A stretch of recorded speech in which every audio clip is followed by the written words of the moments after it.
ఈ press conference ద్వారా కనిపించింది.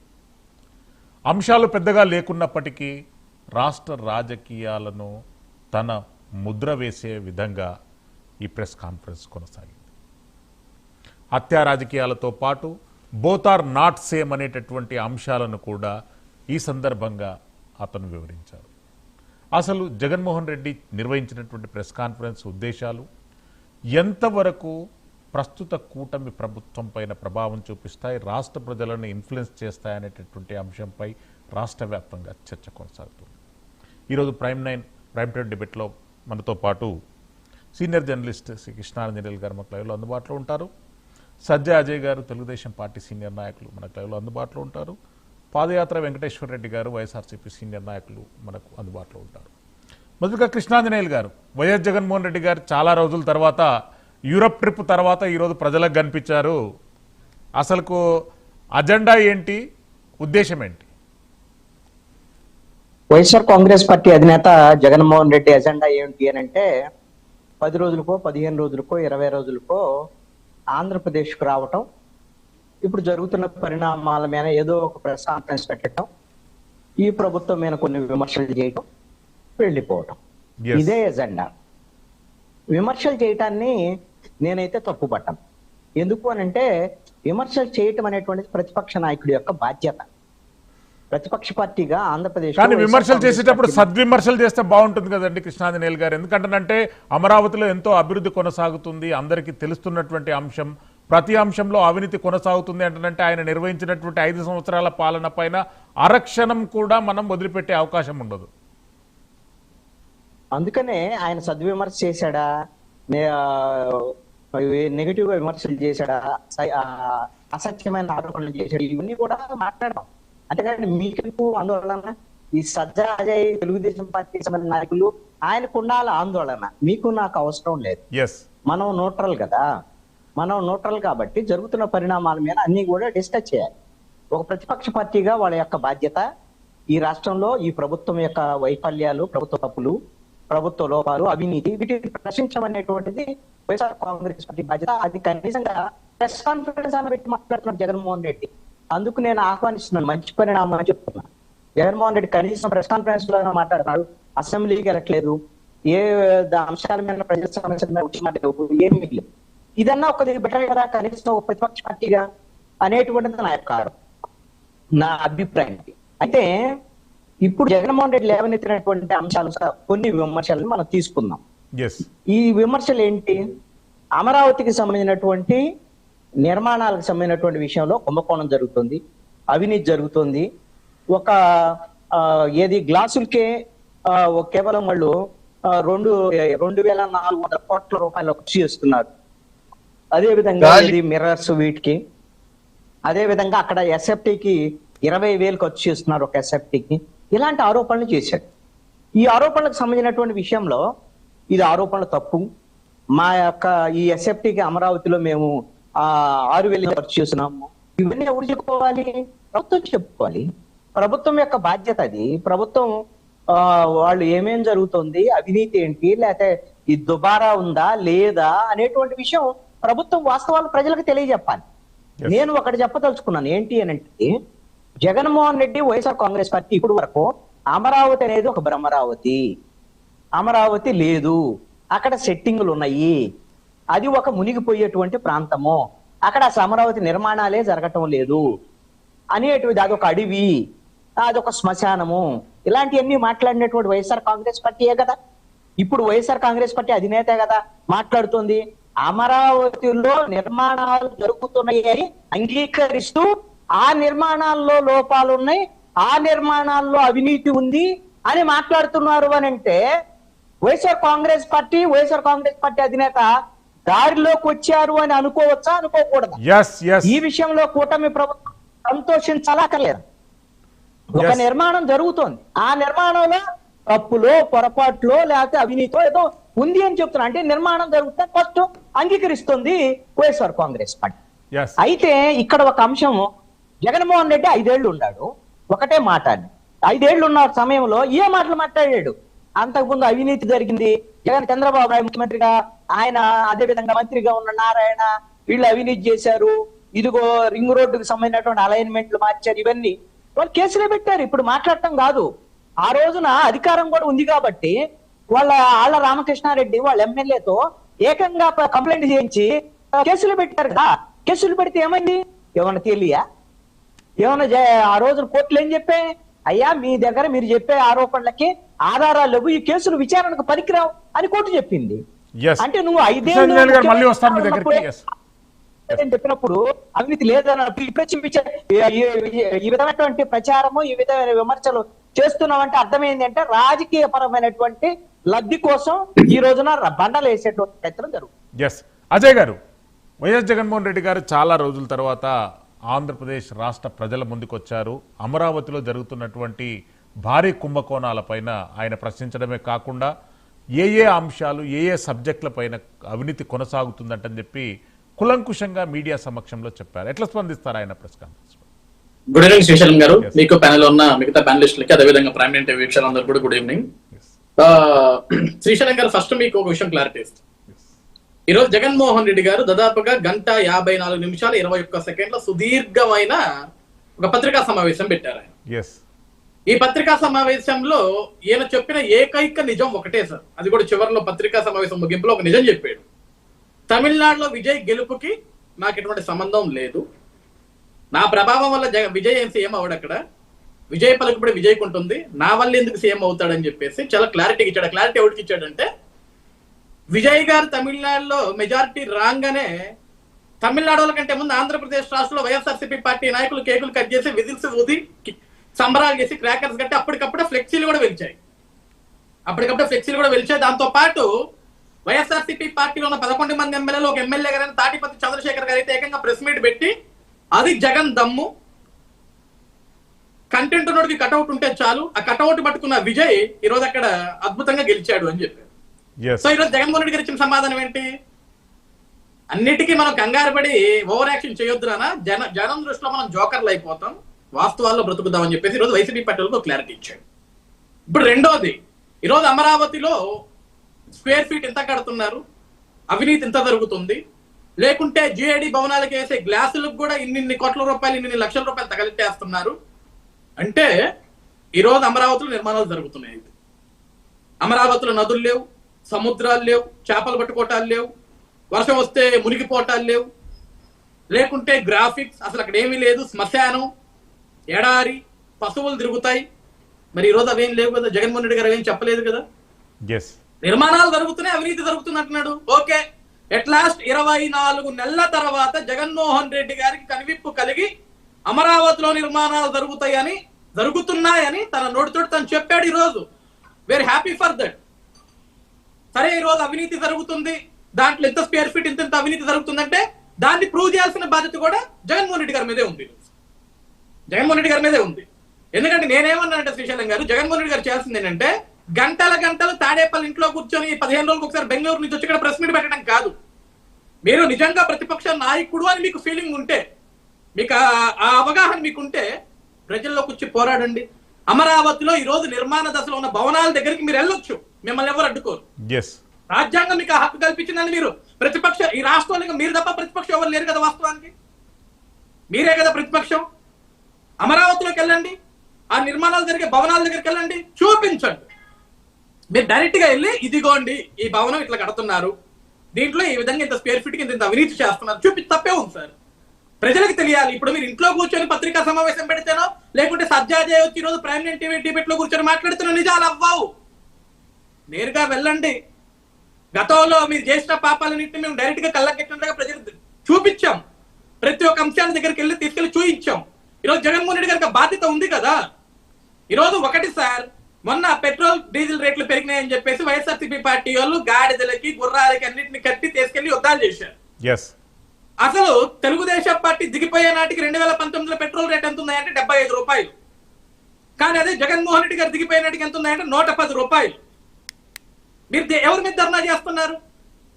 35 రూపాయలు పెరిగినప్పుడు మీరు చేయని ధర్నా ఈ రోజు 3 రూపాయలు కేంద్ర ప్రభుత్వం ఎక్కడో జరుగుతున్న యుద్ధాల వల్ల ఈ రోజు మనకు ఆయిల్ దొరికే విధానం అవ్వట్లేదు కాబట్టి దానివల్ల రేట్లు దేశమంతా పెరిగినాయి. మన ఒక రాష్ట్రంలో, దేశంలోని అన్ని రాష్ట్రాల్లో పెరిగినాయి, మన రాష్ట్రంలో కాదు. అది ఈ రోజు ఏదో తీసుకొచ్చి తెలుగుదేశం పార్టీ తప్పు చేస్తుందని చూపించాలి అంటే మీరే కదా హీనమైపోయేది. గతంలో మీరేమన్నారు, పెట్రోల్ డీజిల్ రేట్లకి రాష్ట్రానికి సంబంధం ఏంట్రా, అది కేంద్రం కదా అని మాట్లాడిన మీరు ఈ రోజు ఏ విధంగా మూగజీవులైన అజయ్ గారిని ఒకసారి పాదయాత్ర వెంకటేశ్వర రెడ్డి గారిని తీసుకొని పాదయాత్ర వెంకటేశ్వర రెడ్డి గారు, అజయ్ గారు, కృష్ణాంజనేయులు గారు, అమరావతి నిర్మాణాలు కొనసాగుతున్నాయి, వాటిని వైఎస్ జగన్మోహన్ రెడ్డి గారు అధికారికంగా ధృవీకరించారనేటటువంటి అంశాన్ని ప్రస్తావనలోకి తీసుకొచ్చారు. వైఎస్ఆర్సీపీ అమరావతి నిర్మాణాలను అధికారికంగా ధృవీకరిస్తుందా? ముందుగా ప్రైమ్ లైన్ వీక్షకులకి, ప్యానెల్లో ఉన్న పెద్దలకి, రాష్ట్ర ప్రజలకి, శ్రీశైలం గారికి శుభ సాయంత్రం. మానవుడే మహనీయుడు, మనిషే దేవుడు, సత్యమేవ జయితే. అంటే జగన్మోహన్ రెడ్డి గారు ఇప్పుడు ధృవీకరిస్తే తప్పితే 14లో మోడీ గారు, చంద్రబాబు నాయుడు గారు శంకుస్థాపన చేసినవి అబద్ధాలా? అంటే ఈయన ధృవీకరిస్తేనే ధృవీకరించినట్టు, లేకపోతే అంతకుముందు వాడు శంకుస్థాపన చేసిన అబద్ధాలా? అంటే అప్పటి నుంచి ఇప్పటి వరకు 12 ఏళ్ల పాటు కడుతూనే ఉన్నారా ఇప్పటికిప్పుడు? అయితే ఒక విషయం మాత్రం ఒప్పుకోవాలి, మరి అజయ్ గారికి ఆ విషయం తెలుసో లేదో, 14 నుంచి ఇప్పటి వరకు ప్రతి సంవత్సరము అక్కడ నీళ్లు తోడడానికి కాంట్రాక్టు రెన్యూల్ అవుతూనే ఉంది. స్టిల్ నౌ ఇప్పుడు కూడా ట్యాంకర్లతోటి నీళ్లు తోడి నదిలో పారబోయడానికి కొన్ని ట్యాంకర్లు ఇప్పటికీ పనిచేస్తున్నాయి. ఇప్పుడు కూడా ఆ ట్యాంకర్లు పనిచేస్తున్నాయి. కావాలి దానికి టెండర్ కూడా రన్నింగ్ లో ఉంది. దానికి ప్రతి సంవత్సరం డబ్బులు కూడా ఇస్తున్నారు. కావాలంటే దాని ఆంజనేయులు గారు అయినా అజయ్ గారు అయినా సెక్రటరియట్లో కనుక్కోవచ్చు ఆ విధమైన టెండర్ నడుస్తుందా లేదా అని. ఇక్కడ విషయం ఏంటంటే రాష్ట్రం అప్పుల్లో ఉంది, అప్పుల ఊబిలో కూరుకుపోయింది, శ్రీలంక అవుతుంది అని చెప్పింది కూటమి ప్రభుత్వమే. అప్పుల్లో ఉన్న రాష్ట్రంలో మేము మెడికల్ కాలేజీలు నడపలేము, ఆర్టీసీ నడపలేకపోతున్నాము, ఈ సంక్షేమ పథకాలు ఇవ్వలేకపోతున్నాము, ఆరోగ్యశ్రీ ఇవ్వలేకపోతున్నామని చెప్పింది కూటమి ప్రభుత్వమే. ఇవన్నీ చెబుతూ సంపద సృష్టించి మాత్రమే చెయ్యాలి, సంక్షేమ పథకాలు ప్రజలకు ఇస్తూ సోమరిపోతులు చేస్తున్నామని చెబుతూ మళ్ళీ ఎలక్షన్లో అంతకంటే మేము ఎక్కువ ఇస్తామని చెప్పింది కూటమి ప్రభుత్వమే. కూటమి ప్రభుత్వం ఇప్పుడు కూడా స్టిల్ నౌ ఇప్పుడు కూడా నాడు నేడు కింద స్కూళ్ళు రెన్యూ వాటిని కంప్లీట్ చేయాలన్నా, చదువును కొనసాగించాలన్నా, ప్రభుత్వ పాఠశాలలో చదువును కొనసాగించాలన్నా డోనర్స్ అవసరం, ప్రభుత్వం నడపలేమని చెప్తుంది కూటమి ప్రభుత్వమే. ఇన్ని రకాలుగా చెబుతూ 2 సంవత్సరాల్లోనే 3,60,000 కోట్ల రూపాయలు అప్పు చేసి మళ్ళీ ఇప్పుడు అమరావతిలో టెండర్లు పిలిచి అమరావతి పేరు మీద ఇప్పటికే 60,000 కోట్ల రూపాయలు అప్పు చేసి, మీకు ఒక విషయం సార్ శ్రీశైలం గారు, మీకు ఒక విషయం తెలుసో లేదో, రైతులు త్యాగాలు చేశారు, ఇచ్చారు అని చెప్పి అంటున్నారు కదా. 33,000 ఎకరాలకి ఈ 12 సంవత్సరాల కాలంలో కేవలం కవులు 37,500 కోట్లు కట్టారు ఈ 12 సంవత్సరాలు. అసలు ఇట్లా ఎన్ని సంవత్సరాలు కట్టాలి? ఇప్పుడు ఎకరా ఎంత పడినట్టు? పోనీ ఆ 33,000 ఎకరాలు వినియోగించుకున్నారా? 33,000 ఎకరాలు వినియోగంలోకి వచ్చిందా? ఇంతవరకు వినియోగంలోకి రాలా. ఇంకొక విషయము, ఇప్పుడు కడుతున్న బిల్డింగ్స్ జగన్మోహన్ రెడ్డి గారు చెప్పింది ఏంటంటే అసలు స్క్వేర్ ఫీట్ ఎంత డిసైడ్ చేశారు, ప్రపంచం మొత్తం స్క్వేర్ ఫీట్ ఎంత ఉంది వాల్యూ. ఇప్పుడు 30,000 రూపాయలు పెట్టి ఒక స్క్వేర్ ఫీట్ కట్టే పరిస్థితి ఆంధ్రప్రదేశ్లో ఎందుకు వచ్చింది? ఆల్రెడీ 1,200 కోట్ల రూపాయలతోటి తాత్కాలిక సచివాలయం, అసెంబ్లీ అని చెప్పేసి తాత్కాలికమైన పేరు పెట్టి కట్టారు. అది G+1. G+1 1,200 కోట్ల రూపాయలు పెట్టి కట్టారు. పక్కన తెలంగాణలో G+8 800 కోట్ల రూపాయలతో కట్టారు. పార్లమెంటు భవనం 900 కోట్ల రూపాయలతో కట్టారు. పైగా శాశ్వత భవనాలు ఇప్పుడు కడుతున్న ఈ మళ్ళీ శాశ్వత భవనాల పేరిట, శాశ్వత అసెంబ్లీ, శాశ్వత సెక్రటేరియట్ పేరిట కడుతున్న భవనాలకి SFT వచ్చేసి 30,000 ఏంటండి? అసలు నాకు అర్థం కాలేదు. ఏ దేశంలో ఉంది? ఆ రేటు. Yes, ప్రపంచ వెంకటేశ్వర రెడ్డి గారు మళ్ళీ వస్తాను మీ దేశాల్లో ఆ దగ్గరికి. రేటు ఉంది.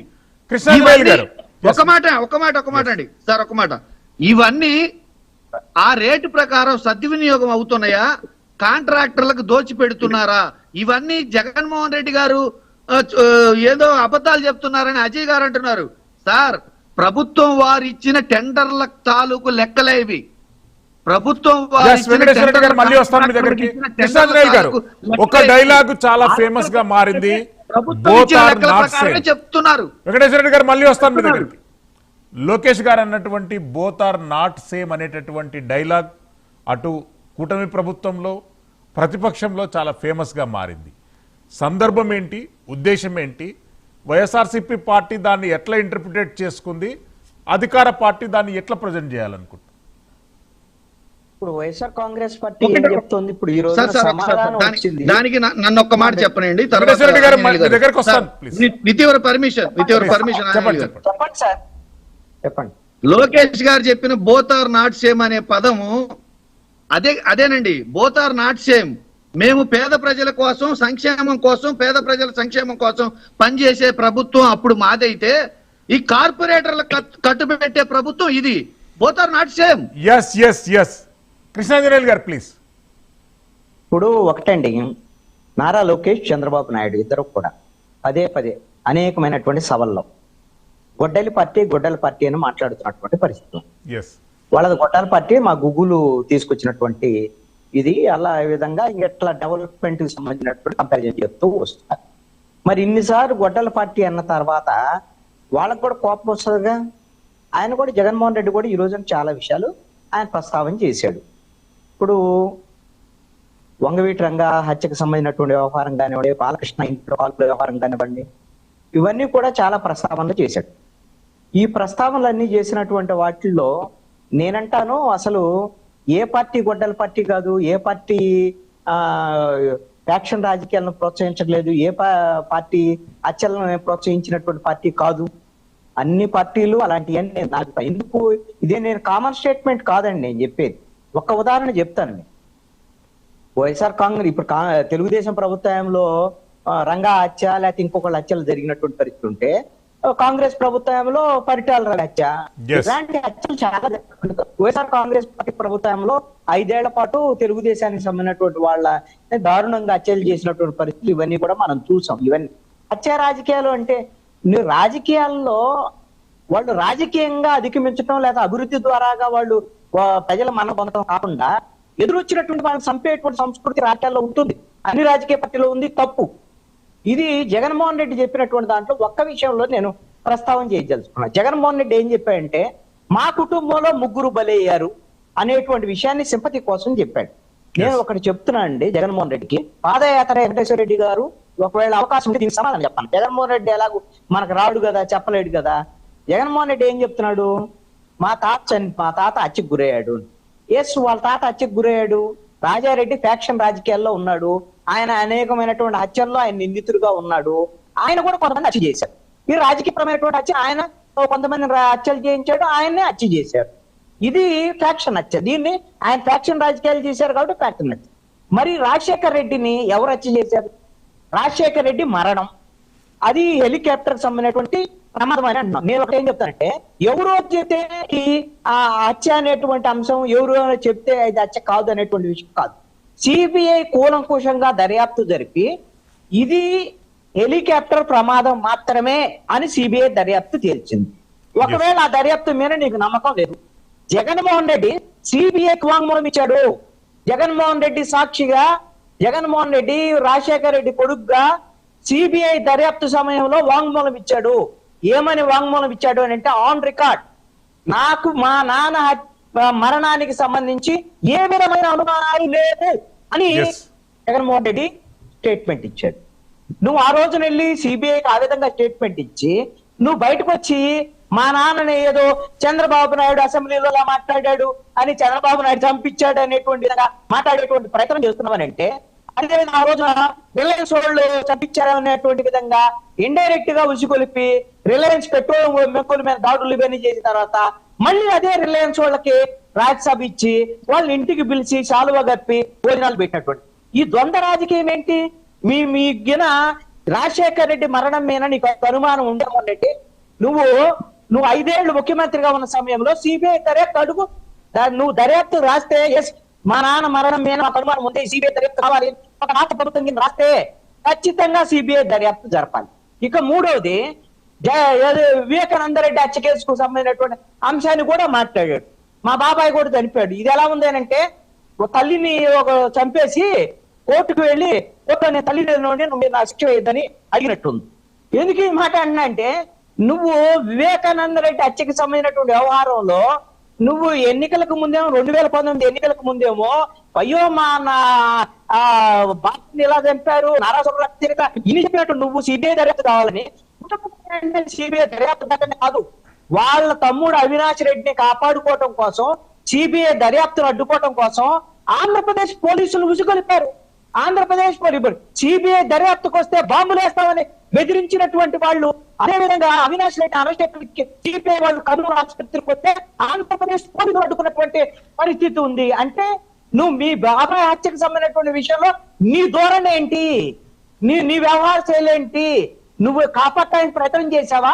హత్య చేసినటువంటి ఆరోపణలు ఉన్నటువంటి ప్రయత్నం చేశావా? నువ్వు ఈ రోజు ముసలి కన్నీళ్లు కాదిస్తే జగన్మోహన్ రెడ్డి ఇలాంటి వీళ్ళు వాస్తవ దూరమైనటువంటి విషయాలు చెప్పి విపరీతమైన ట్రోలింగ్ గురి అవుతారండి వైఎస్ఆర్ కాంగ్రెస్ పార్టీ వాళ్ళు. ఇప్పుడు ఆయన చెప్తున్నారు కదా అదే వెంకటేశ్వర రెడ్డి గారు, ఆయన పాప విషయంలో ఎంతమంది ప్రిపేర్ అవుతాడు. ఇప్పుడు వాళ్ళ నాయకుడేమో 20,000 ఎస్ఎఫ్టీకి అని చెప్పాడు, ఈయనేమో 30,000 అని చెప్తున్నాడు. మొన్న సద్దల రామకృష్ణారెడ్డి 18,000 అని చెప్పాడు ఎస్ఎఫ్టీకి. అదే విధంగా ట్యాంకులతో నీళ్లు తోలుతారని చెప్తున్నాడు. దయచేసి మీరు వెంకటేశ్వర రెడ్డి గారు మీ ప్రాక్టికల్ తెలుసుకొని మాట్లాడండి. అమరావతికి సంబంధించిన రాజధానిలో లిఫ్ట్ ఇరిగేషన్ ఉన్నటువంటి మాట వాస్తవం. ఆ లిఫ్ట్ ఇరిగేషన్ ఎందుకుంది అనేటువంటిది నేను చాలా సందర్భాల్లో టెక్నికల్ గా సాంకేతికమైన అంశాన్ని చెప్పున్నాను. ఒక చిన్న పాయింట్ అండి, అది ఒక హాఫ్ మినిట్ కూడా పట్టదు. అక్కడ లిఫ్ట్ ఇరిగేషన్ ఏర్పాటు చేయడం కారణం ఏంటి అంటే మీకు అమరావతికి పైన ఉత్తర భాగంలో ఉండేటువంటి కృష్ణా నది ఈ విధంగా ప్రవహిస్తూ ఉంటుంది. ఈ ఎత్తులో అమరావతి అనేటువంటి ప్రాంతం ఈ ఎత్తులో ఉంటుంది. ఇక్కడ కొండవీటి నుంచి వచ్చేటువంటి నీళ్లు ఇవన్నీ కూడా కృష్ణా నదిలో వరద వచ్చినటువంటి సమయంలో కావాలి అని అంటే అప్పటికే కృష్ణా నది వరద పోటు ఉంటుంది. కాబట్టి ఈ కొండవీటి వాగు నీళ్లు ఎదురు సరినటువంటి పరిస్థితి ఉంది. కాబట్టి లిఫ్ట్ ఇరిగేషన్ అనేది ఏర్పాటు జరిగింది అనేటువంటి విషయం తెలుసుకోవాలి. కాదు. హత్య రాజకీయాలపైన ఘాటైనటువంటి వ్యాఖ్యలు చేశారు చంద్రబాబు నాయుడు గారి 40 సంవత్సరాల రాజకీయ జీవితంలో హత్య రాజకీయాలకు ఎన్నో ఆస్కారాలు ఉన్నాయనేటటువంటి అంశాన్ని సాక్ష్యాధారాలతో పాటు మీడియా సమక్షంలో చెప్పేందుకు ప్రయత్నం చేశారు.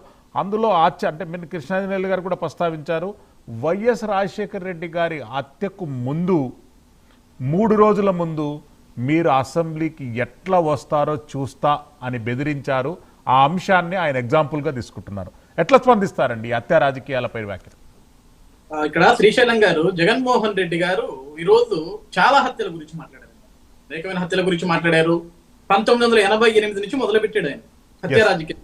88లో రంగా గారి హత్య జరిగినప్పుడు నాకు తెలిసి జగన్మోహన్ రెడ్డి గారు 1989లో 10వ తరగతి అప్పుడే పాస్ అయినట్టున్నాడు. మేబీ నాకు ఇఫ్ ఐఎమ్ నాట్ రాంగ్ 89లో జగన్మోహన్ రెడ్డి గారు 10th పాస్ అయ్యాడు. అప్పుడే 88లో రంగా గారు చనిపోయారు, చెప్పబడ్డారు. వాస్తవాలు నాకు తెలిసి జగన్మోహన్ రెడ్డి గారు కూడా ఈ రోజు ఎవరైనా రాసిస్తే చదవడం తప్ప ఆ రోజున్న వాస్తవాలు ఎవరికి తెలియదు. రాజారెడ్డి గారు 98 అండి, 1998 సంవత్సరం. నేను చెప్పింది రంగా గారి గురించి. రాజారెడ్డి గారు 98లో చనిపోయారు, చంపబడ్డారు. ఆయన కూడా రాజారెడ్డి గారు చంపబట్టడానికి కారణాలు ఆ రోజున్న రాజకీయాలు, లేకుంటే వాళ్ళ ఫ్యాక్షన్ రాజకీయాలలో రాజారెడ్డి గారు కూడా అనేక మందిని చంపాడు, ఊచకోత కోసాడని ఆ రాయలసీమలో చాలా మంది మాట్లాడుకుంటారు. వాళ్ళలో ఎవరికొకరు కాలు ఉంటుంది, వాళ్ళు వేసేసుకుంటారు, వాళ్ళ భాషలో వేసేసుకుంటారు. జగన్మోహన్ రెడ్డి గారు చెప్పారు వేసేసారు, లేపేశారు అని, అట్లే వేసేసుంటారు. కమింగ్ టు వాళ్ళ ఫాదర్ రాజశేఖర్ రెడ్డి గారు, సార్ రాజశేఖర్ రెడ్డి గారి మరణం అది హత్య కాదు. రోజు వాతావరణ పరిస్థితులు అనుకూలించక ఆ నల్లమల్ల ఫారెస్ట్ వెళ్లే మూమెంట్ లో ఆ హెలికాప్టర్ కి ఆ వాతావరణం సహకరించగా కనపడక జరిగిన ప్రమాదం అది. మొత్తం ఆ ప్రమాదం జరిగినప్పుడు ఆ రోజు మా నాన్నగారు చావు మీద నాకు అనుమానాలు ఉన్నాయన్నారు. వాళ్ళు ఎవరో ఒక పత్రిక వాళ్ళు రాస్తే అది రిలయన్స్ వాళ్ళు రాశారని వెనక ముందు ఆలోచించకుండా ఆ రోజు ఉమ్మడి ఆంధ్రప్రదేశ్ రాష్ట్రంలో ఉన్న రిలయన్స్ సంస్థలు మొత్తాన్ని తగలబెట్టారు, పగలగొట్టేశారు. మరి జగన్మోహన్ రెడ్డి గారు ముఖ్యమంత్రి అయిన తర్వాత అదే రిలయన్స్ కి సంబంధించిన పర్మల్ నద్వాని గారిని వైఎస్ఆర్సీపీ పార్టీ నుంచి రాజ్యసభకు ఏ విధంగా ఎన్నిక చేశారండి? అంటే ఈయన ముఖ్యమంత్రి అవ్వక ముందు డాడీ ఈజ్ మై గాడ్, ముఖ్యమంత్రి అయిన తర్వాత హూ ఈజ్ డాడ్? డాడ్ తోటి పెద్ద పని లేదు కదా, నేను ముఖ్యమంత్రిని అయ్యాను కదా, డాడ్ని ఎవరు చంపితే నాకేంటి, ఎలా చచ్చిపోతే నాకేంట? ఇదేనా అర్థం? సార్ ఇక్కడ ఈయన వివేకానంద రెడ్డి గారి గురించి పలుమార్లు మాట్లాడతారు. సార్ వివేకానంద రెడ్డి గారు తెలుగుదేశం పార్టీ గవర్నమెంట్ లో ఉన్నప్పుడు లాస్ట్ మూమెంట్ లో చనిపోయారు సార్. దానివల్ల వివేకానంద రెడ్డి గారు చనిపోవటం వల్ల జగన్మోహన్ రెడ్డి గారు ముఖ్యమంత్రి అయ్యారా, లేకపోతే చంద్రబాబు నాయుడు ముఖ్యమంత్రి అయ్యారా? యాజ్ యూజువల్ గా జగన్మోహన్ రెడ్డి ముఖ్యమంత్రి అయ్యాడు కదా. సెంటిమెంట్, మా చెన్నైని చంపేశారు, ఈవెన్ ఒక పోలీస్ అధికారి అంటే ధృవీకరించని కాదు అజయ్ గారు, మీరు ఇక్కడ అంటే జగన్మోహన్ రెడ్డి గారి కీలకమైనటువంటి ఆరోపణలు ఏంటంటే తెలుగుదేశం పార్టీ అధికారంలో ఉన్నప్పుడే రాజారెడ్డి గారి హత్య జరిగింది. తెలుగుదేశం పార్టీ అధినేత వ్యాఖ్యలతోని రాజశేఖర రెడ్డి గారు పరంపదించారు. వివేకానంద రెడ్డి గారి హత్య కూడా తెలుగుదేశం పార్టీ అధికారంలో ఉన్నప్పుడే జరిగిందనేటటువంటి అంశాన్ని ప్రస్తావనలోకి తీసుకొచ్చారు. మరిన్ని వివరాలు ఓ చిన్న బ్రేక్ తర్వాత మీతో తీసుకుంటాం. ప్రైమ్ 9 ప్రైమ్ టైమ్ డిబేట్ లో చిన్న break. Will be back soon. Keep me conclusion ఒక 1 minute లో కంప్లీట్ చేయండి ప్లీజ్. ఇప్పుడు శ్రీశైలం గారు ఇందాక మీరు అడిగిన ప్రశ్నలకి జగన్మోహన్ రెడ్డి గారు చేసిన ఆరోపణలు ఏంటి? వివేకానంద రెడ్డి గారు చనిపోయినప్పుడు చంద్రబాబు నాయుడు గారు సీఎం గా ఉన్నారు. అదే విధంగా రాజశేఖర రెడ్డి గారు చనిపోక ముందు అసెంబ్లీలో చంద్రబాబు నాయుడు గారు మీరు ఏ విధంగా అసెంబ్లీకి వస్తారో నేను చూస్తా అని ఏ సందర్భంలో ఉన్నారు సార్ ఆయన? ఏ సందర్భంలో ఉన్నారు ఆయన? సార్ భగవంతుడి జోలికి వెళ్ళొద్దండి, చాలా తప్పులు చేస్తున్నారు మీరు, దీనికి మీరు తీవ్ర పరిణామాలు ఎదుర్కోవాల్సి వస్తుంది, భగవంతుడు ఎవరిని క్షమించాడు, ఈ టైప్ లాంగ్వేజ్ ఆ రోజు మాట్లాడింది. దానికి చంద్రబాబు నాయుడు గారికి ఏంటి సంబంధం? సరే నీకు డౌట్ ఉంది, నీకు అనుమానం ఉంది, నువ్వు సీఎం అయ్యావు కదా, నువ్వు సీఎం అయిన వెంటనే మీ నాన్నగారి కేసు మళ్ళీ నువ్వు తిరగ తోడాలి కదా. ఫలానా అనుమానాలు ఉన్నాయి, చంద్రబాబు నాయుడు గారు వల్లే మా నాన్నగారు చచ్చిపోయారు, నీకు అనుమానాలు ఉన్నాయి కదా, రీఓపెన్ చేసి కేసును దాన్ని ఏదో తేడతలం చేసి ప్రజల్లో పెట్టాలి కదా, ఎందుకు పెట్టలేదు? సార్ 2019 ఎన్నికలకు ముందు వైఎస్ వివేకానంద రెడ్డి గారిది హత్య జరిగిన తర్వాత నువ్వు ముఖ్యమంత్రి అయ్యావు. నువ్వు ముఖ్యమంత్రి అయిన తర్వాత 5 సంవత్సరాలు నువ్వు ముఖ్యమంత్రిగా ఉండి మీ బాబాయ్ కేసు ఎందుకు ఛేదించలేకపోయావు? ఈ రోజు నీ ఇంట్లో నీ సొంత చెల్లెలు చెప్తున్నారు మీ బాబాయ్ చావు కారణం ఎవరు అని. ఈ రోజు నువ్వు ఏ దస్తగిరి గురించి అయితే నువ్వు మాట్లాడావో అదే దస్తగిరి నువ్వు ముఖ్యమంత్రిగా ఉన్నప్పుడే మీడియా ముందుకు వచ్చి మాట్లాడాడు కదా. ఆ రోజు ఎందుకు ఆ దస్తగిరిని నువ్వు ఎటువంటి యాక్షన్ తీసుకోలేకపోయావు? నువ్వు ముఖ్యమంత్రి లాట్ ఆఫ్ పవర్స్, నువ్వు సిబిసిఐడి వాళ్ళు వస్తేనే వాళ్ళని అడ్డుకున్నావు, సిబిఐని అడ్డుకున్నావు, పోలీసులు పెట్టి అడ్డుకున్నావు, అవినాష్ రెడ్డిని టచ్ చేయలేదు. ఇవన్నీ ఎక్కడికి వెళ్ళినాయి? మరి అజయ్ గారు మళ్ళీ వస్తారు. పాదయాత్ర వెంకటేశ్వర రెడ్డి గారు, జగన్మోహన్ రెడ్డి గారు అనవసరమైనటువంటి వివాదాలలో ఈరోజు వ్యాఖ్యలు చేశారనేటటువంటిది రాష్ట్ర ప్రజలు చర్చించుకుంటున్నారు. ప్రధానంగా వైఎస్ రాజశేఖర రెడ్డి గారి మరణాన్ని రాజకీయాలకు దగ్గరగా తీసుకురావడం అనేటటువంటిది ప్రజలు జీర్ణించుకోవడం లేదు. ఎట్లా చూస్తారండి ఆయన వ్యాఖ్యల్ని? ప్రజలు రియాక్ట్ అవుతున్నటువంటి విధానము, మీ వైఎస్ఆర్సీపీ పార్టీలో కూడా అంతర్గతంగా కూడా ఈ అంశం పైన తారాస్థాయిలో విభేదాలు వచ్చాయనేటటువంటిది బయటికి తెలుస్తుంది. ఎట్లా స్పందిస్తారు ఈ అంశం పైన? మీ ఊహలు మీకు ఉంటాయి, అది వేరే విషయం. ఆ తెలుగుదేశం పార్టీ వాళ్ళ ఊహలు తెలుగుదేశం పార్టీకి ఉంటాయి, అది కూడా సపరేట్. అది ఇప్పుడు ముఖ్యంగా మీ ఊహలతో ఆంధ్రప్రదేశ్ వాసులు కన్ఫ్యూజ్ అవుతున్నారు కదా, క్లారిటీ రావాలి కదా. ఏ అంశాన్ని రాజకీయం చేయాలి, ఏ అంశాన్ని రాజకీయం చేయొద్దు అనేటటువంటి ఒక ప్రతిపక్ష నాయకునికి ఉండవలసినటువంటి అది ఉండాలి కదండి. కంటిన్యూ వెంకటేశ్వర రెడ్డి గారు ప్లీజ్. మీరు మాట్లాడిస్తే మాట్లాడదాం, మీరు ఎంతసేపు మాట్లాడతారో మాట్లాడండి. మాట్లాడిన తర్వాత నాకు అవకాశం ఇస్తే మాట్లాడతా. కంటిన్యూ అండి ప్లీజ్. ఇక్కడ విషయం ఏంటంటే అండి, ఆయన సజ్జా అజయ్ గారు అధికారంలో ఉండి సానుకూలంగా సమాధానం చెప్పి ప్రతిపక్షం వాళ్ళు అడిగిన ప్రశ్నలకి వివరణ ఇవ్వాల్సిన స్థానంలో ఉండి ఓపిగ్గా వివరణ ఇవ్వకుండా ఆవేశంతో పంచి డైలాగులతోటి ఆరోపణకు ప్రతి ఆరోపణ అన్నట్టుగా ఆయన మాట్లాడుతున్నారు తప్పితే, వివేకానంద రెడ్డి గారు చంద్రబాబు నాయుడు గారు ముఖ్యమంత్రిగా ఉండగా చనిపోయారు. చనిపోయినప్పుడు ఆయన వేసిన ఎస్పీ గారు, ఆయన అధికారంలో ఉన్నప్పుడు ఆయన వేసిన ఎస్పీ గారు, ఆయన పోస్టింగ్ వేసిన డీజీపీ డీజీపీ గారు, ఆయన పోస్టింగ్ చేసిన డిఎస్పీ గారు, ఆయన పోస్టింగ్ చేసిన సిఐ గారు, ఎస్ఐ గారు, మొత్తం వాళ్ళు ఉన్నారు. అప్పుడు సాక్ష్యాలు తారుమారు చేశారు, రూపుమాపారు అని చెప్పేసి ఆరోపణలు చేసిందే ప్రతిపక్షంలో ఉన్నప్పుడు చంద్రబాబు నాయుడు గారు. అప్పుడు మేము సిబిసిఐడి చేసి ఎంక్వైరీ చేస్తామని చెప్తే కాదు సిట్ వేస్తామని చెప్పేసి అప్పుడు అధికారంలో ఉన్న చంద్రబాబు నాయుడు గారు అన్నారు. తర్వాత మేము అధికారంలోకి వచ్చిన తర్వాత సిట్ వేసి విచారణ చేస్తామని చెప్తే సునీతమ్మ గారు ఆమె నాకు సిబిసిఐడి ఎంక్వైరీ కావాలని చెప్పేసి కోర్టుకు వెళ్ళింది. వన్స్ ఒకసారి కోర్టుకి సిబిసిఐడి ఎంక్వైరీకి వెళ్ళిన తర్వాత జగన్మోహన్ రెడ్డి గారు ఆపారు, సిబిసిఐడిని ఆపారు, అడ్డుకున్నారు, అది చేశారు. ఇది కోర్టు ఆర్డర్లు అడ్డుకుంటాయి తప్పితే ఇక్కడ రవిడీజమో మ్యాన్ పవరో లేకపోతే ఇంకోటో వ్యక్తులు అడ్డుకోవటం ఉండదండి. సిబిసిఐడిని ఎవరన్నా ఏదన్నా అడ్డుకుంటే కోర్టు ఆర్డర్లు అడ్డుకుంటాయి. కోర్టు ఆర్డర్లు అడ్డుకునే దాన్ని ఒక సినిమాటిక్ గా మలిసి వాళ్ళు ఈ విధంగా చెప్తున్నారు. వివేకానంద రెడ్డి గారి హత్యకి పోని అప్పుడు జగన్మోహన్ రెడ్డి గారు 5 ఏళ్ల పాటు ఏదో చేశారని విపరీతమైన ఆరోపణలు చేశారు కదా. ఇప్పుడు అధికారంలోకి వచ్చి 2 ఏళ్ళు అయిందండి. 24 నెలల పాటు అయింది అధికారంలోకి వచ్చి 24 నెలలు అయిన తర్వాత మీరు ఇంకా గత ప్రభుత్వం మీద ఆరోపణలు చేస్తున్నారంటేనే అందులో ఎంత మతలబు ఉందో అందులో ఏ ఉద్దేశం ఉందో, ఎందుకు దాన్ని తొక్కిపట్టారనేది ప్రజలందరూ అర్థం చేసుకుంటున్నారు.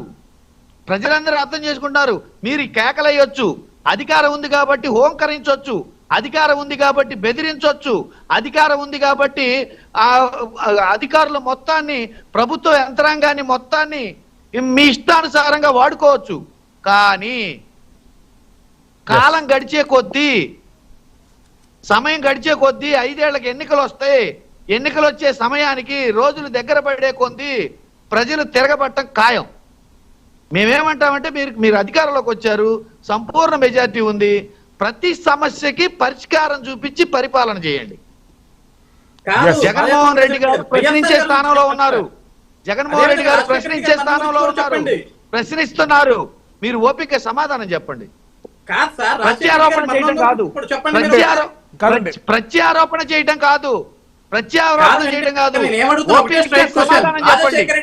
ఓపిక సమాధానం చెప్పండి. ఆర్టీసీని ఎందుకు నడపలేమంటున్నారు? పాఠశాలలు ఎందుకు నడపలేమంటున్నారు? మెడికల్ కాలేజీలు ఎందుకు నడపలేమంటున్నారు? ప్రపంచ స్థాయి రాజధాని ఎలా కడతామంటున్నారు? పేద ప్రజల గురించి ఒక వైఖరితోటి డాబు దర్పంతో ఏదో కీర్తి ప్రతిష్టలు సంపాదించుకోవాలన్న ఉద్దేశంతో వేల కోట్లు, ఒక స్క్వేర్ ఫీట్ 30,000 రూపాయలు పెట్టి ఏదో భవనం నిర్మిస్తాము అని చెప్పటం. వెంకటేశ్వర రెడ్డి గారు మళ్ళీ వస్తాను. కృష్ణాంజనేయులు గారు మళ్ళీ భూములు చేయాలని చెప్పటం. ఇవన్నీ చూస్తుంటే వ్యత్యాసాలు అర్థమవుతున్నాయి ప్రజలకి. మాటల్లో వ్యత్యాసాలు అర్థమవుతున్నాయి. అది గమనించుకోవాలి. మీరు వెంకటేశ్వర రెడ్డి గారు మళ్ళీ వస్తాను. పరిపాలన చేయండి ఫస్ట్. కృష్ణాంజనేయులు గారు ఆ ప్రశ్నలకి ప్రొఫెసర్ నాగేశ్వరరావు గారు సెంటర్ ఆఫ్ అట్రాక్షన్ గా మారారు.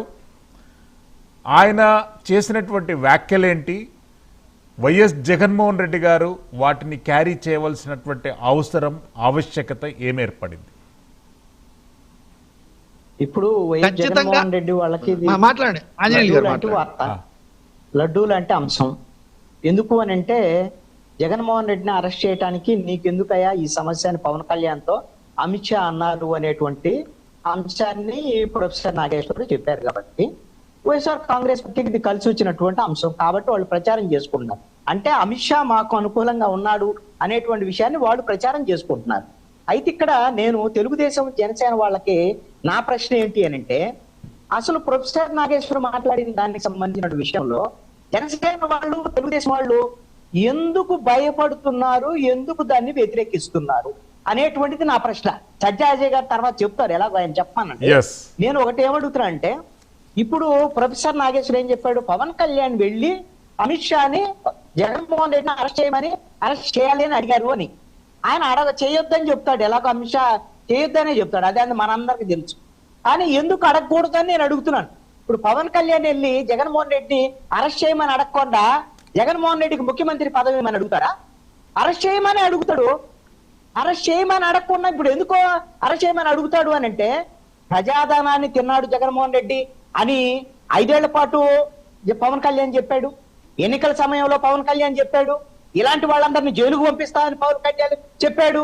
అలాంటప్పుడు ప్రజాధనం తిన్నటువంటి జగన్మోహన్ రెడ్డిని జైలుకు పంపించాలి అని అంటే వీళ్ళ దగ్గర లేదు, ఆ కీ వీళ్ళ దగ్గర లేదు, పవర్ వీళ్ళ దగ్గర లేదు. వీళ్ళు రాష్ట్రంలో పవరే ఉంది, వాళ్ళు 8 మందే ఉన్నారు బీజేపీ, కానీ మొత్తం పవర్ అంతా ఢిల్లీలో ఉంది. కాబట్టి ఢిల్లీకి వెళ్ళి పచ్చలాడుకుంటున్నారు. పవన్ కళ్యాణ్ ఆ రోజున జగన్మోహన్ రెడ్డిని అరెస్ట్ చేయమని అడిగాడు. అడిగాడు అంటానికి ఇంతకన్నా నిదర్శనం కానీ 5 ఏళ్ళు ఈ విధంగా విమర్శించి అన్ని తిన్నాడు ఇన్ని తిన్నాడని ఎన్నికల సమయంలో విమర్శించి అరెస్ట్ చేస్తాం జైల్లో వేస్తామని అంత భీకరంగా మాట్లాడేటువంటి వాళ్ళు వెళ్ళి నువ్వు అక్కడ అయ్యావని అంటే వాళ్ళు అడగలేదు, నువ్వు భయపడుతున్నారు. ఎందుకు భయపడాలండి? అసలుకే జనసేన వాళ్ళు, తెలుగుదేశం వాళ్ళు కూడా ఇదంతా ఏదో కుట్ర అది ఇదని అంటున్నారు తెలుగుదేశం వాళ్ళు. నేను ఒకటి అడుగుతాను, అసలు పవన్ కళ్యాణ్ అరెస్ట్ చేయాలి అనేటువంటి, జగన్మోహన్ రెడ్డి అరెస్ట్ చేయాలి అనేటువంటి అంశము ఎవరిది? ఇది మీ తెలుగుదేశం 5 ఏళ్ళు చెప్పినటువంటి అంశమే కదా. ఇప్పుడు కూడా ఈ రోజు ఎక్కడన్నా మీటింగ్ జరుపుకుంటే చంద్రబాబు నాయుడు ఏం చెప్తున్నాడు? తమ్ముళ్ళు మీరెవరు కూడా నేరస్తుల్ని రాజకీయాల్లోకి రానియొద్దు. నేరస్తులు అంటే ఎవరు? జగన్మోహన్ రెడ్డేగా. గొడ్డెల పార్టీ అని చెప్తాడు. గొడ్డెల పార్టీ వాళ్ళ దగ్గర నేరస్తుల్ని రాజకీయాల్లోకి రానియొద్దు అని తమ్ముళ్ళు చెబుతా అంటే నేరస్తులు ఎక్కడ ఉండాలి? జైల్లో ఉండాలి కదా. జైల్లో ఉండాల్సిన నేరస్తులు మరి ఎందుకు బయట ఉన్నారు? ఈ జైల్లో పంపించాల్సిన పాత్ర ఎవరిది? బాధ్యత ఎవరిది? చంద్రబాబు నాయుడుది, అదేవిధంగా ఆంధ్రప్రదేశ్ పోలీసులది, అదేవిధంగా డబుల్ ఇంజిన్ కింద వారిది. అంటే మీరు జగన్మోహన్ అరెస్ట్ చేయాలి అనేటువంటిది మీరు ప్రజల కోసం, ప్రజలతో సొమ్ము తిన్నాడని కదా మీరు చెప్పింది. అరెస్ట్ చేస్తామని కదా మీరు హామీ ఇచ్చింది. అరెస్ట్ చేస్తామంటే కదా 164 సీట్లు ఇచ్చింది. ఇప్పుడు ప్రొఫెసర్ నాగేశ్వరరావు అరెస్ట్ చేయమని అడిగారంటే వాళ్ళు ప్రొఫెసర్ నాగేశ్వర మీద మాట్లాడతారేంటండి? ప్రొఫెసర్ నాగేశ్వర మీద కేసు పెడతామంటారేంటి? నాకు అర్థం కాదు. జగన్మోహన్ రెడ్డి జైల్లో వేల్చినటువంటి బాధ్యత ఎవరిది? చంద్రబాబు నాయుడుది, పవన్ కళ్యాణ్ది, నారా లోకేష్ది, 164 మంది ఎమ్మెల్యేది, ఈ ప్రభుత్వానికి కదా. మీరు కూడా హామీ ఇచ్చింది. మీరు హామీ ఇచ్చినప్పుడు జైలు లేకుండా ఇప్పుడు ఎందుకు భయపడుతున్నారు? నాకు అర్థం కాదు. జగన్ జైలు అనగలోనే జగన్ జైల్లో వేస్తానంటే అంత భయపడేటువంటి వాళ్ళు లడ్డూలో దొరికాడు, నేను జగన్మోహన్ రెడ్డి నేను తెచ్చిపెట్టను అని చంద్రబాబు నాయుడు అంటాడు. ఎందుకయ్యా నీ భయం? అంటే ఈ 23 నెలల్లో వీళ్ళు చేసేటువంటి తప్పులు వీళ్ళు అవారాలు పొద్దున జగన్మోహన్ రెడ్డి జైలు వేస్తారని వీళ్ళకి భయం ఉందో తెలియదు. ప్రజలకు బాధ్యత వహించాల్సినటువంటి ముఖ్యమంత్రి, డిప్యూటీ సీఎం జగన్మోహన్ రెడ్డి జైల్లో వేయటం కూడా మీ బాధ్యతే. ఎందుకు? మీరు చెప్పింది నమ్మి కదా నీకు 164 సీట్లు ఇచ్చింది. అజయ్ గారు, రాష్ట్రంలో రెడ్ బుక్ రాజ్యాంగం కొనసాగుతుందనేటటువంటి అంశాన్ని జగన్మోహన్ రెడ్డి గారు 2 గంటల పాటు ప్రతి అంశంలో ప్రస్తావించారు. అసలు రెడ్ బుక్ రాజ్యాంగం ఎందుకు ఇంప్లిమెంట్ అవుతుంది?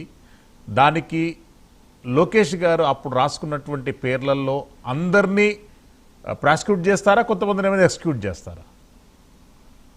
ఆ విషయంకి మాట్లాడే ముందు ఇప్పుడు కృష్ణాంజలి గారు అడిగిన ప్రశ్న, ప్రొఫెసర్ నాగేశ్వరరావు గారికి ఎందుకు జనసేన భయపడుతుంది, ఎందుకు తెలుగుదేశం పార్టీ భయపడుతుంది అని అంటున్నారు. ఎవరు భయపడట్లేదు. ఆయన ఏమైనా టెర్రరిస్ట్ ఆయనకి భయపడటానికి, తీవ్రవాద ఆయన ఏమైనా భయపడటానికి? మనిషే కదా. ఇక్కడ భయపడట్లేదు. పవన్ కళ్యాణ్ గారు ఒక సందర్భంలో అమిత్ షా గారిని కలవటానికో రాష్ట్ర ప్రయోజనాల గురించో లేకుంటే ఆయన ఏదో డిస్కస్ చేయడానికి వెళ్ళాడు.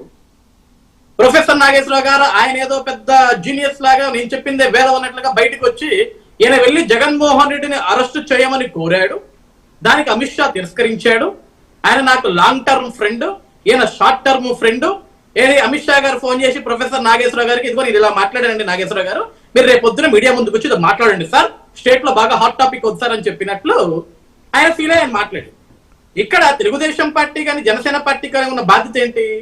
ఒక ప్రొఫెసర్ నాగేశ్వరరావు అనే ఒక వ్యక్తి అనేక అంశాల మీద సుదీర్ఘంగా మాట్లాడే వ్యక్తి, ప్రజలు అతను చూస్తే అతను మాట్లాడే మాటలు నమ్ముతుంటారు, చూస్తుంటారు. కాబట్టి అలాంటి వ్యక్తి బయటకు వచ్చి ఇలాంటి తప్పుడు ఆరోపణలు, తప్పుడు మాటలు మాట్లాడడం సరికాదు. మీరు నిజంగా మీకున్న సోర్స్ ఎవడు, ఆ సోర్స్ ఏంటో క్లారిటీ ఉంటే ఏదో గుడ్డగాల్చి మొక్కమే చేసే బదులు డైరెక్ట్ గా తీసుకొచ్చి ఇదిగో నా సోర్స్ ఇది అని మాట్లాడొచ్చు, తప్పలేదు కదా. విజ్ఞత ఉన్న వ్యక్తి కదా, విజ్ఞానం ఉన్న వ్యక్తి కదా ప్రొఫెసర్ నాగేశ్వరరావు. ఇప్పుడు ఇక్కడ కృష్ణాంజలి గారు చెప్తున్నట్లు ప్రొఫెసర్ నాగేశ్వరరావు గారికి భయపడాల్సిన అవసరం ఎవరికి లేదు. మీరు అన్నట్లు జగన్మోహన్ రెడ్డి గారిని అరెస్టు చేస్తామనే కదా మీరు అధికారంలోకి వచ్చింది, అతను అరెస్టు చేస్తామంటేనే కదా ప్రజలు మీకు ఓట్లు వేసింది. అంటే అతన్ని అరెస్టు చేస్తామనో జైల్లో వేస్తామనో ప్రజలు ఓట్లు వేశారంటే అది తప్పండి. జగన్ అరాచకాలకి జనం భయపడ్డారు. అసలు జగన్ అరాచకాలు తట్టుకోలేకపోయారు ఆ రోజు రాష్ట్ర ప్రజానికం. బియాండ్ ద పార్టీస్ ప్రజలు మొత్తం భయపడ్డారు రాష్ట్రంలో. కాబట్టి జగన్ విమర్శించారు, జగన్ వద్దనుకున్నారు, జగన్ ని ఒక మూలను కూర్చోబెట్టారు. ఈ రోజు అమిత్ షా గారు చెప్పంగానే అమిత్ షా గారు ఏం చేస్తారంటే సుప్రీంకోర్టు జడ్జి గారికి ఫోన్ చేసి ఇంకా జగన్ కేసులు క్లోజ్ చేయండి, అరెస్ట్ చేయండి చెప్తారు. ఎవరు చెప్తారు? మన దగ్గర చట్టాలు న్యాయాలు లేవా? న్యాయ వ్యవస్థ లేదా? అంటే అమిత్ షా గారు మోడీ గారు ఎవరికి ఫోన్ చేసి చెప్తే వాళ్ళు అరెస్ట్ అయిపోవాలి. ఇంకా మన దగ్గర చట్టాలు ఎందుకు సార్? చట్టాలు క్లోజ్ చేసేద్దాం. చట్టాలు క్లోజ్ చేసేది ఎవరు ఫోన్ చేస్తే వాళ్ళు అరెస్ట్ అయిపోతారు. అంతే కదా సార్. ఇంకా ఇక్కడ ఒకటే రండి, మేమేంటంటే మేము ఒకటే శ్రీశైలం గారు ఇక్కడ క్లారిటీ ఏమి ఇవ్వాలనుకున్నామంటే తప్పుడు స్టేట్మెంట్లు ఇవ్వడం కరెక్ట్ కాదు. తప్పుడు స్టేట్మెంట్లు ఇచ్చి మీరు ఏదో ప్రజల్లో హీరో అవ్వాలని చూడకండి ప్రొఫెసర్ నాగేశ్వరరావు గారు. లేదు, అసలు ఇప్పుడు జగన్మోహన్ రెడ్డి గారి గురించి ఒక అంశం మీరు మాట్లాడుతున్నారు. అసలు మీకు జగన్మోహన్ రెడ్డి గారికి ఉన్న ఫ్రెండ్షిప్ ఏంటి? బయట పెట్టండి, తప్పే ఉంది. నాకు జగన్మోహన్ రెడ్డి గారితో ఫ్రెండ్షిప్ ఉంది, ఆయన కాపాడుకోవాల్సిన బాధ్యత నా మీద ఉంది, అందుకే ఆయన గురించి నేను ప్రస్తావన చేశా, ప్రజలందరూ చర్చించుకునే విధంగా నేను ఒక అంశాన్ని తీసుకొచ్చాను, చెప్పుకో, తప్పే ఉంది. మేమేమడుగుతున్నాం స్ట్రైట్ ఫార్వర్డ్ గా, నీ దగ్గర సోర్స్ ఉంది, పలానా వాళ్ళు చెప్పారు, దగ్గర ఉన్న వాళ్ళు చెప్పారన్నారు, తీసుకొచ్చి బయటకు మాట్లాడదాన్ని. ఇప్పుడు మీరు ఇంకొక మాట అడిగారు శ్రీశైలం గారు నన్ను, రెడ్ బుక్ గురించి కూడా అనేక సార్లు నారా లోకేష్ గారు ఏం చెప్పారు? పాదయాత్రలో యువగలం పాదయాత్ర చేస్తున్నప్పుడు జగన్మోహన్ రెడ్డి గారు అధికారాన్ని అడ్డం పెట్టుకుని అధికారాన్ని దుర్వినియోగం చేస్తూ ప్రజలను ఇబ్బంది పెడుతున్నారు, అలా ఇబ్బందులు పెట్టిన వాళ్ళు ఎవరున్నా సరే నేను వాళ్ళని ఏదో చట్టపరంగా యాక్షన్ తీసుకుంటాను, దాని రెడ్ బుక్ లో పేర్లు రాసుకుంటున్నాను అని. నిజంగా మేము సీరియస్ గా యాక్షన్ తీసుకుని అందరం ఈ రాష్ట్రంలో వైఎస్ఆర్సీపీ పార్టీ వాళ్ళు మొత్తం జైల్లో ఉన్నారు. కృష్ణాంజలి గారు మీరు రెస్పాండ్ కావచ్చు ప్లీజ్. అజయ్ గారు ప్రశ్న మీకు, మీరు ఎన్నికల సమయంలో చంద్రబాబు నాయుడు, నారా లోకేష్, పవన్ కళ్యాణ్ జగన్మోహన్ రెడ్డి అవినీతికి పాల్పడ్డాడు జైల్లో వేస్తామని అన్నారా అనలేదా? ఇంకోటి కూడా చెప్తాను, ఒక మాట వినండి. ఈ ప్రభుత్వం వచ్చిన తర్వాత అసెంబ్లీ సమావేశాలు, మొట్టమొదటి అసెంబ్లీ సమావేశాల్లో మొత్తం 7 శాఖలకు సంబంధించినటువంటి వైట్ పేపర్స్ రిలీజ్ చేసి మొత్తం జగన్మోహన్ రెడ్డి ప్రభుత్వంలో అవినీతి జరిగింది అనేటువంటి విధంగా మొత్తం వైట్ పేపర్స్ రిలీజ్ చేసినటువంటి మీరు ఎందుకు ఇప్పుడు ఈ అవినీతికి సంబంధించినటువంటి విషయంలో జగన్మోహన్ రెడ్డి అరెస్ట్ విషయంలో ఎందుకు వెళ్తున్నారు? చంద్రబాబు నాయుడు ఎందుకు చెప్తున్నాడు? అమిత్ షా చెప్పకపోతే ఈ రోజు చంద్రబాబు నాయుడు ఎందుకు ఎన్నికకి వెళ్తున్నాడు? మేము జగన్మోహన్ రెడ్డి అరెస్ట్ గురించి మాట్లాడలేదని ఎందుకు మీరు భయపడుతున్నారు? మీరు ఆ విషయం చెప్పండి, జనానికి సమాధానం చెప్పండి. నేను చెప్తాను ఆంజనేయ గారు, మాకు అవకాశం ఇవ్వండి సార్. అంటే వాళ్ళు ఎవరాయండి? ఒక్క నిమిషం. ఇక్కడ కృష్ణాంజలి గారు మీరు అన్నట్లు కరెక్టే, జగన్మోహన్ రెడ్డి గారిని ఎందుకు అరెస్ట్ చేయకుండా వెనక్కి వెళ్ళిపోతున్నారంటే సార్ ఇది మన దగ్గర చట్టాలు సార్. మన ముఖ్యమంత్రి అవ్వగానే చెప్పేసి వచ్చాం కదా నేను ముఖ్యమంత్రి సంతకం పెట్టే జగన్మోహన్ రెడ్డి లోపల ఏంటి అవ్వదు. మీరు నాకంటే సీరియస్, మీకు పెద్ద క్లారిటీ ఉంటుంది. అమిత్ షా గారు ఫోన్ అరెస్ట్ చేసేస్తారా? అమిత్ షా గారు ఫోన్ జైల్లో పెట్టేస్తారా? Is it possible? ఇప్పుడు కూడా ఎందుకు మరి ఎన్నికలకు వెళ్ళడానికి అబద్ధాలు చెప్పారా అంటున్నాను. ఇప్పుడు ఎందుకు మరి చంద్రబాబు నాయుడు రోజు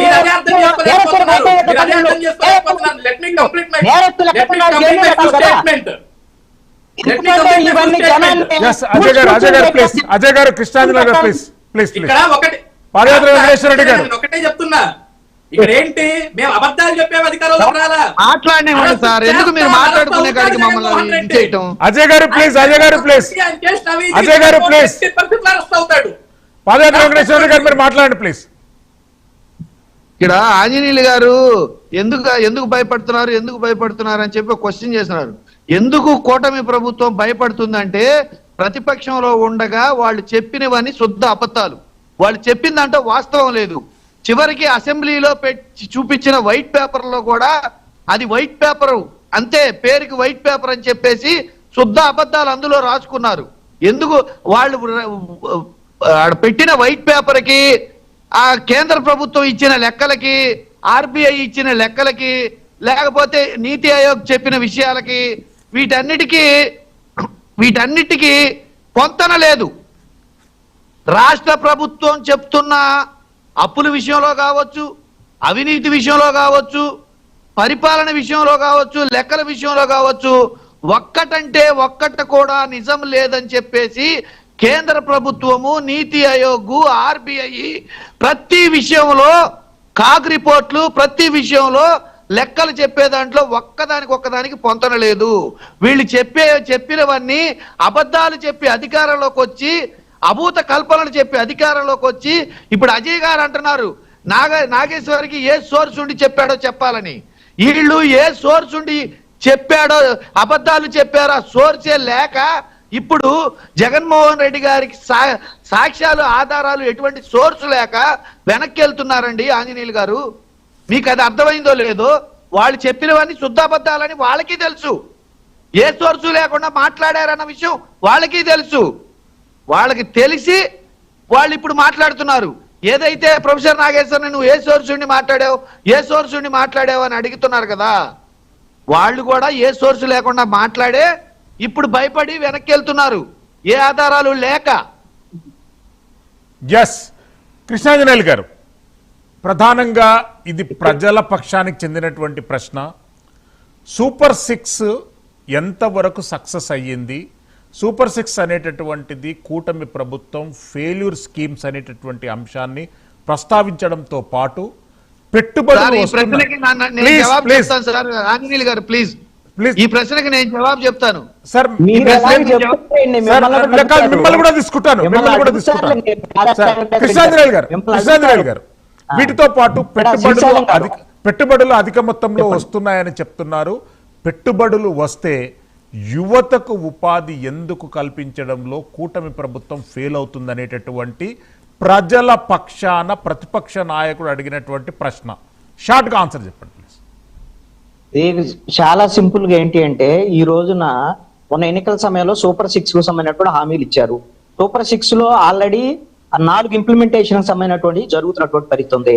2 పెండింగ్ ఉన్నటువంటి పరిస్థితి ఉంది. దశల వారీగా ఇంప్లిమెంట్ చేస్తామని అంటున్నారు. ఆ రెండిట్లో కూడా ఒకటి నిరుద్యోగ వృత్తి, రెండవది మహిళలకి అది 18 ఏళ్ళు నిన్న వాళ్ళకి 1500 రూపాయల చొప్పున నెలకి ఇవ్వాలి.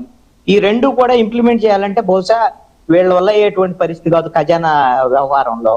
అప్పుడు ఎన్నికల్లో హామీ ఇచ్చినటువంటి పరిస్థితి ఉంది. ఇది ఎన్నికలకు ముందు ఒకవేళ వీటిని అమలు చేసినా సరే జనం నమ్మేదానికి అవకాశం లేదు. ఉన్న దాంట్లో 4 అయితే ఇంప్లిమెంట్ చేశారు. ఉన్న గత ప్రభుత్వంతో పోల్చినప్పుడు ఖచ్చితంగా ఈ కూటమి ప్రభుత్వము పెట్టుబడులు తీసుకురావటం, ఉద్యోగ ఉపాధి అవకాశాల కల్పన విషయంలో సీరియస్ గా ప్రయత్నం చేస్తుంది, నిజాయితీగా కూడా ప్రయత్నం చేస్తుంది. వైసీపీ ప్రభుత్వంలో ఉన్నటువంటి పరిశ్రమలో పారిపోయినటువంటి పరిస్థితి ఉంది.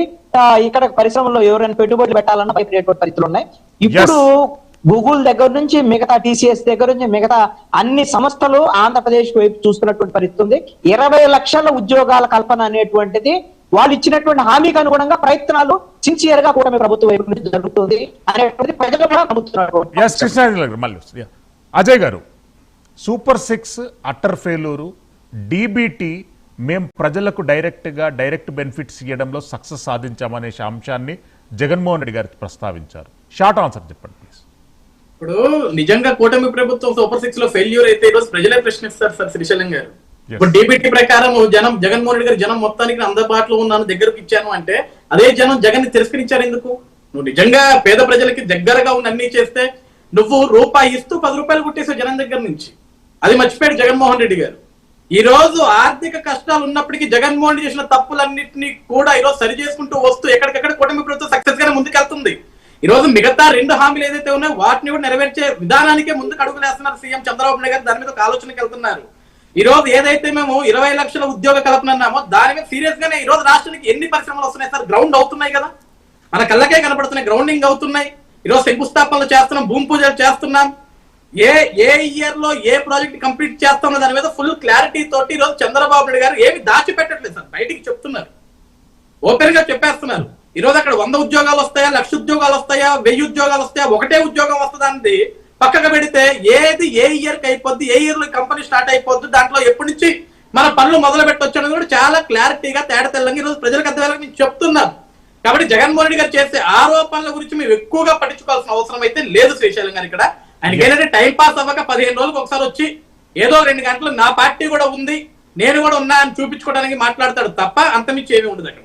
వెంకటేశ్వర రెడ్డి గారు, DBTలు కింద సక్సెస్ సాధించుంటే వైఎస్ఆర్ పార్టీ ఏదైతే డీబీటీలు ప్రజలకు అందించినటువంటి విన సక్సెస్ రిజల్ట్ సాధిస్తే ఎందుకు వైఎస్ఆర్సీపీ పార్టీ ఓటమి చవిచూసింది అనేటటువంటి ప్రశ్న అజయ్ గారిది, ప్రజలది, వీక్షకులది. ఎట్లా స్పందిస్తారు ఈ అంశంపై?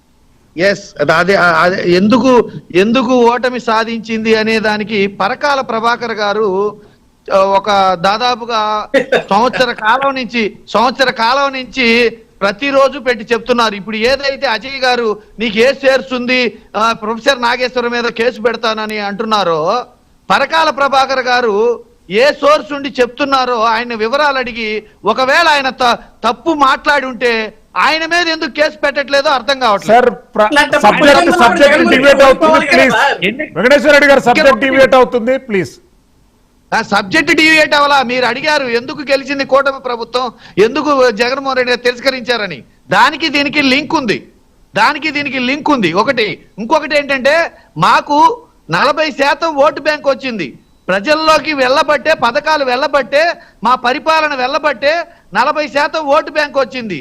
ఏవైతే 3500 పోలింగ్ బూత్లలో పరకాల ప్రభాకర్ గారు ఎలక్షన్ కమిషన్ వెంకటేశ్వర రెడ్డి గారు మీరు కాన్స్టిట్యూషనల్ ఛాలెంజ్ అయ్యేటటువంటి ఆన్సర్ చెప్తున్నారు. అది యాక్సెప్ట్ చేయనండి. లేదండి, అది యాక్సెప్ట్ ఇక్కడ కాదు. నేను అడిగిన ప్రశ్న జవాబు చెప్పాలి. కృష్ణాంజనేయులు గారు మీకు ప్రశ్న అండి. మన లైవ్ చూస్తున్నటువంటి వీక్షకులలో ఒక ప్రశ్న తీసుకుంటున్నారు. శ్రీశైలం గారు ఒక మాట, మేము కరెక్ట్ క్వశ్చన్ వేస్తే మాకు సమయం ఎవరు, మమ్మల్ని మాట్లాడినెవరు, కానీ మేము ఒకళ్ళవి డిబేట్ లో మా ఫోటో అనేది ఒకటి ఉండాలా. ఎందుకంటే రేపు కావాలంటే ఆ సబ్జెక్ట్ మీద వెళ్దాం. కానీ కృష్ణాంజనేయులు గారు లైవ్ చూస్తున్నటువంటి వీక్షకులు మాక్సిమం గా అడిగినటువంటి ప్రశ్న, మేము మాట్లాడిన తర్వాత మీరు ఏదైనా మాట్లాడుకోండి. వెంకటేశ్వర రెడ్డి గారు ప్లీజ్ ప్లీజ్ ప్లీజ్. లైవ్ చూస్తున్నటువంటి వీక్షకులు మాక్సిమం గా అడిగినటువంటి ప్రశ్న, ఆంధ్రప్రదేశ్ రాష్ట్రానికి ఫుల్ టైం ప్రతిపక్ష నాయకుడు కావాలి, పార్ట్ టైం ప్రతిపక్ష నాయకుడు కాదు. బెంగళూరు నుండి అప్పుడప్పుడు వచ్చి ప్రజలను ప్రశ్నించి రాజకీయాలను, అభివృద్ధిని తప్పుదో పట్టిస్తున్నారనేటటువంటి అంశాన్ని వీక్షకులు అడిగారు క్వశ్చన్లో. షార్ట్ ఆన్సర్ చెప్పండి. వాస్తవం అండి, ఇది ప్రేక్షకులు కాదు, ఆంధ్రప్రదేశ్ ప్రజలందరూ కూడా వాస్తవ రాజకీయాలన్నింటినీ గమనిస్తున్నారు. వైఎస్ఆర్ కాంగ్రెస్ పార్టీ కూడా ఆలోచించుకోవాలి, వాళ్ళ అధినాయకుడు కూడా ఆలోచించుకోవాలి. ప్రజలతో మమేకం కాకుండా, ప్రజల సమస్యల మీద మాట్లాడకుండా, పోట్లాడకుండా, పోరాడకుండా, ప్రజల తరపున నిలబడకుండా ఎట్టి పరిస్థితుల్లో భవిష్యత్తులో వైఎస్ఆర్ కాంగ్రెస్ పార్టీకి ఆంధ్రప్రదేశ్ లో ప్రజల నుంచి మద్దతు ఉండదు. ఈ విషయం గుర్తుపెట్టుకోవాలి. ఇప్పుడు కూడా ఆత్మవంచన చేసుకునేటువంటి విధంగా ప్రజలు చెప్పండి తీర్పు ఏదైతే ఉందో ఆ తీర్పుని ఈ రోజున అంగీకరించకుండా, పునరాలోచించుకొని, సమీక్ష చేసుకోకుండా, ప్రజల దగ్గరికి వెళ్ళి జరిగినటువంటి పొరపాట్లు మళ్ళీ జరగవని చెప్పకుండా మళ్ళీ వైఎస్ఆర్ కాంగ్రెస్ పార్టీకి ఏ విధంగా ప్రజలు అవకాశం ఇస్తారు? 40% ఓట్లు వచ్చినాయి, 40% ఓట్లు వచ్చినాయి చెప్పుకుంటున్నారు కదా. ఆ 40% ఓట్లు కూడా ఈ రోజు వైఎస్ఆర్ కాంగ్రెస్ పార్టీ గారు, అజయ్ గారికి, వెంకటేశ్వర రెడ్డి గారికి ధన్యవాదాలు తెలియజేస్తున్నాం. ఏది ఏమైనా కానీ ఆంధ్రప్రదేశ్ రాష్ట్ర ప్రజలు ఫుల్ టైం ప్రతిపక్ష నాయకుడిని కోరుకుంటున్నారు, పార్ట్ టైం ప్రతిపక్ష నాయకుడు కాదు. వైఎస్ జగన్మోహన్ రెడ్డి గారు అకేషనల్ గా వచ్చి మీడియా సమావేశాలు నిర్వహించి అభివృద్ధికి నిరోధకంగా మారుతున్నారనేటటువంటి అంశాన్ని మాక్సిమం ఆంధ్రప్రదేశ్ రాష్ట్ర ప్రజల అభిప్రాయంలో వ్యక్తం చేస్తున్నారు. ప్రైమ్ 9 ప్రైమ్ డిబేట్కి వచ్చేసిన వక్తలందరికీ ధన్యవాదాలు తెలియజేస్తున్నాం. Keep watching prime 9. Silveri Srisailam for prime 9.